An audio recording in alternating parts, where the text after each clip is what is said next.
life, not only here in the United States, but around the world. So, again, I hope your day's going good. Thank you for joining me. Thank you for letting me be a part of your life for these brief 3 hours. So I'm going to continue on with the conversation about fearing and anxiety. It's real. It exists. There's no doubt about it. We've just got to learn how to recognize or speak up about our fear. Speak about it. And then let it go. And know that God's got our back. God's got us right in the palm of his hand. As it said in Philippians 4:6, don't be anxious about anything, but in every situation, by prayer and petition, but thanksgiving, present your request to God. And I know that I had to learn over the years how to talk about what was going on in my mind, because growing up I could never talk about how I felt. Anytime I talk about how I felt, it literally resulted in a harsh beating, some kind of humiliation, or being grounded for a tremendous amount of time. And that didn't matter if I was 5 or 15, 16, 17. So I had to learn that it's okay to talk about how we feel. We just have to find the right people to do that with. Because once we can talk about how we feel, then it releases that fear in our head. Whatever it is that we're feeling, we talk about it. There's somebody that can understand us. Then it actually, believe it or not, releases the fear. It releases the power that thought or feeling has had over us, or had over me for many years. But again, you have to find the right people to talk to, because a lot of people don't want to hear it. So you talk about it, and then you release it, and you let it go. You just don't stay stuck in it. You don't live in the fear. You do not live in fear. We live in faith. We live in faith because God's got our back. God's there for us. He's the one that has a plan for us. We're not in control of this world. And a lot of fear comes because we're not in control of the world. And control is a big part of codependency. And codependency, in many cases, and I think I even stated in my book, Healing the Wounded Child Within, is much more dangerous and lethal to the human emotion and spirit than drug addiction is, or any other kind of addiction. It's because we give up ourselves. We're living in fear of not being accepted by people. We're living in fear of looking, I'll just say the word, looking stupid. I mean, that's what I was told all the time. We're constantly living in fear that we're never enough. We're never going to match up to anybody. And that fear drives us to walk away from our own wants, desires, and needs. Basically, what codependency is, I'm going to give up all my happiness to make you happy. And it's all driven by fear and anxiety. I got to be accepted. I can't lose this job. And those are all real fears. Especially, I can't lose this job. Well, if you have a good mentor to talk to, he or she will talk you through that. Is it true that you're going to lose your job? Is it absolutely true? Those are two questions you can ask yourself on a daily basis at any given time when you're talking about fear. Is what I'm thinking, is what I'm fearing, is the anxiety that's going on. And again, you got to look, if you got the anxiety, you've been diagnosed with that anxiety disorder, and it's not a situational anxiety, it's different. But is it true?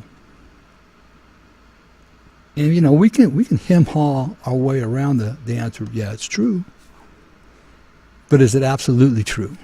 And there is no absolutes. So unless you're a mind reader, unless you know the future, and as far as I know, there's only one person that does that, and that's God.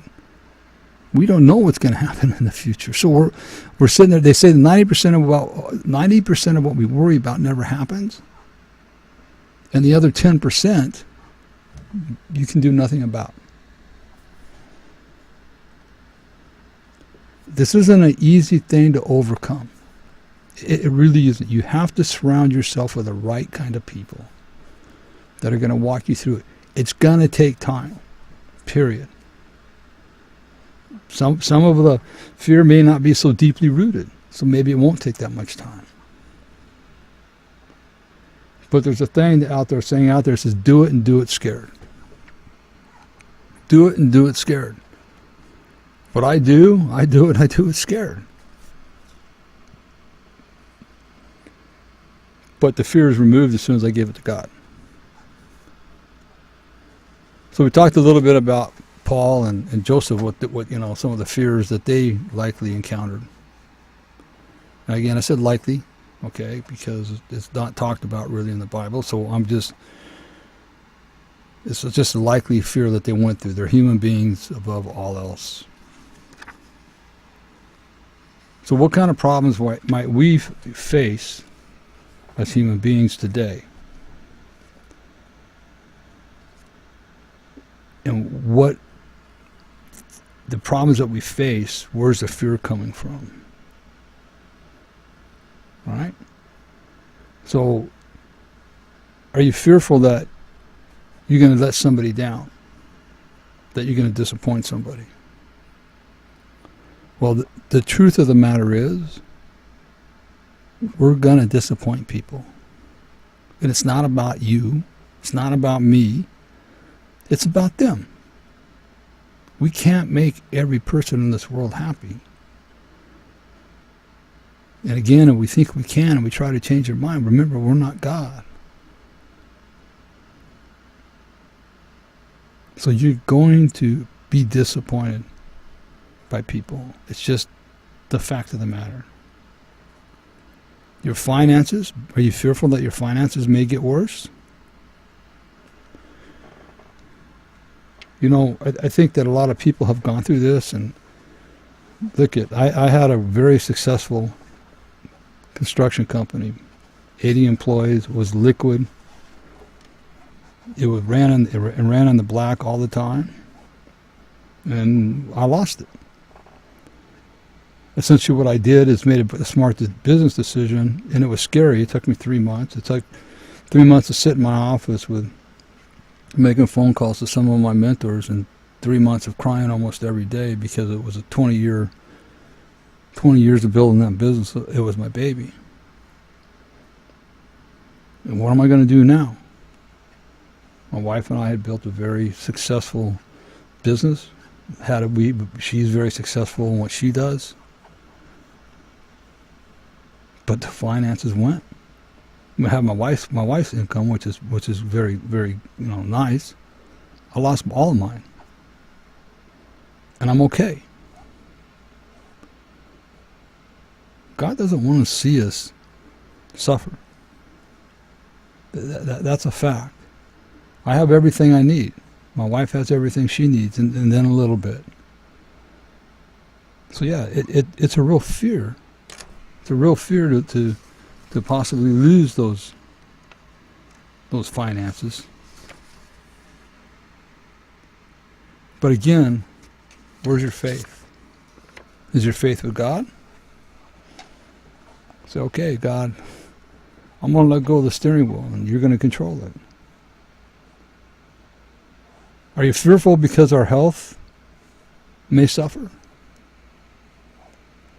That's a tough one. Because, it's a real thing. But if we're living in fear that our health is going to suffer, and that's all we're living in, we're not having a very good life. I've had my share. In 2007, I went in for a surgery. I don't even say minor no more, because no surgery is minor. And I didn't wake up until 3 weeks later. I was in a coma for 2 weeks, 2 hours away from total organ failure. My wife was every day by my bedside. I don't know how she did it, except by faith alone. She just believed. She just believed that I was going to be okay.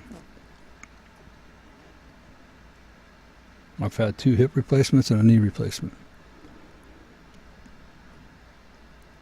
And glory to God, here I am. Everything is good. In 2007, I had people all over, literally all over the world praying for me.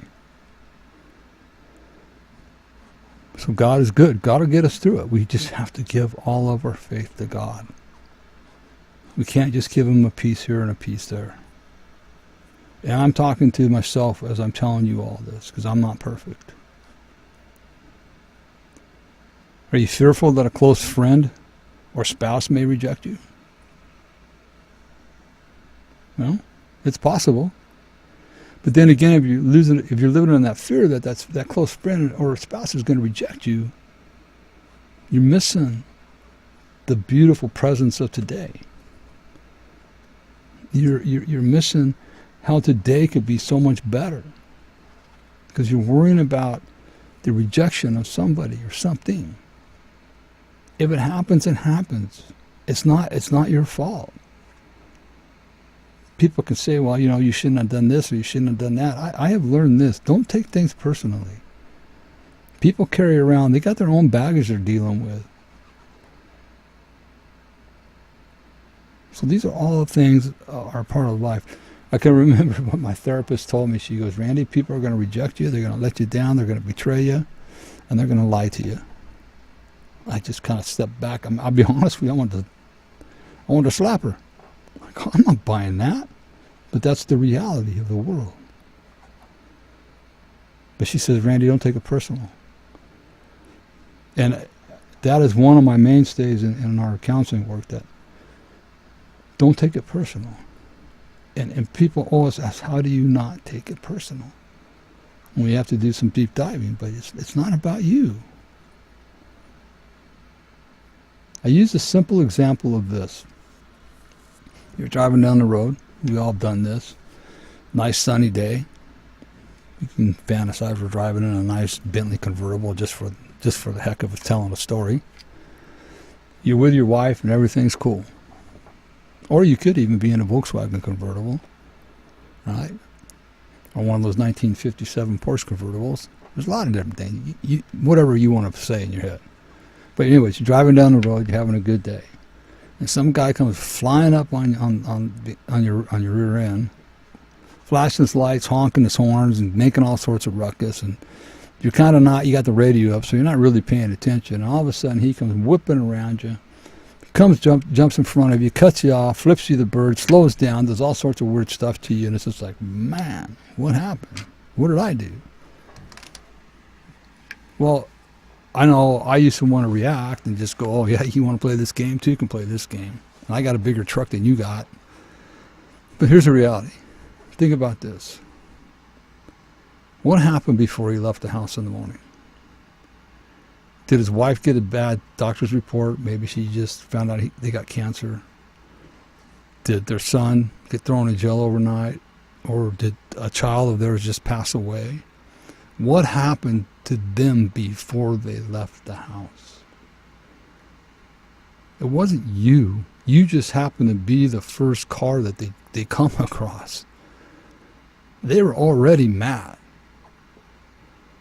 And they just unleashed all their pain on you.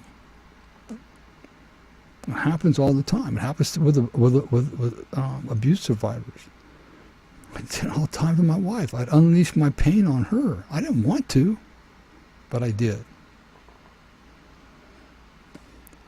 So, I'm going to come back to this saying that I always say. But first I'm going to read 1 John 4:4. You are of God, little children, and have overcome them. Because he who is in you is greater than he who is in the world. Remember, you got Christ in your heart. Philippians 2:5, paraphrasing, says, Be Christ-minded in all that you do. Be Christ-minded in all that you do. Don't stoop to other people's level. You have God. He who is greater than he who is in the world. He who is in you is greater than he who is in the world. Act that way. Don't be fearful. I can understand your anger. We all have it. I can understand fear. I have it. But let's remember where our sources come from. Our sources come from God. God in heaven. He loves us unconditionally. And if we're walking with Him, look at even the 30-some years I wasn't walking with Him, the 30-some years that I turned my back on Him, He never left me nor forsake me. He protected me in a lot of areas, and I can't. There's too many even to talk about. So God is your source of love, kindness, forgiveness, freedom, happiness, and joy. God performs miracles on a daily basis. There was a lady in my AA meeting I used to go to, and at the end of the meeting she would always say, "Keep coming back until the miracle happens." Well, you know, every morning we wake up is a miracle. Every day we don't drink is a miracle. Every day we don't watch pornography is a miracle. Every day we can treat somebody the opposite of the way we used to treat them. In other words, treat them with love rather than anger is a miracle. Miracles are around us every single day. Stop looking for a bush-burning miracle, a big miracle, because it's the little miracles in life that add up, that have given me the gratitude that I have today. So start looking for miracles. They're in your life every day. Look for the little ones and celebrate the little ones, and I guarantee you your days will be a lot better. You listen to Remnant Radio 100.1 with your host, Randy Boyd, more affectionately known as Captain Courageous. As we listen to Colton Dixon and Miracles.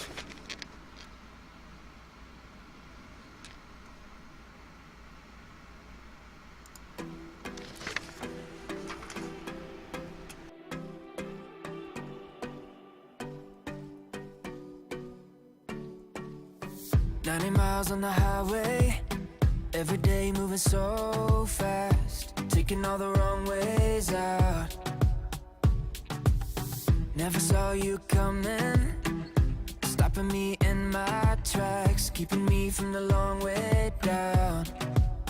Doesn't matter just how many times I tried, there could only be a single reason why. So tell me, how do miracles just happen like that, happen like that, happen like that? You can see the stars align, but I know that it's more than timing. How do miracles just happen like that, happen like that, happen like that? Right before I hit the ground, son, how you came along and found me.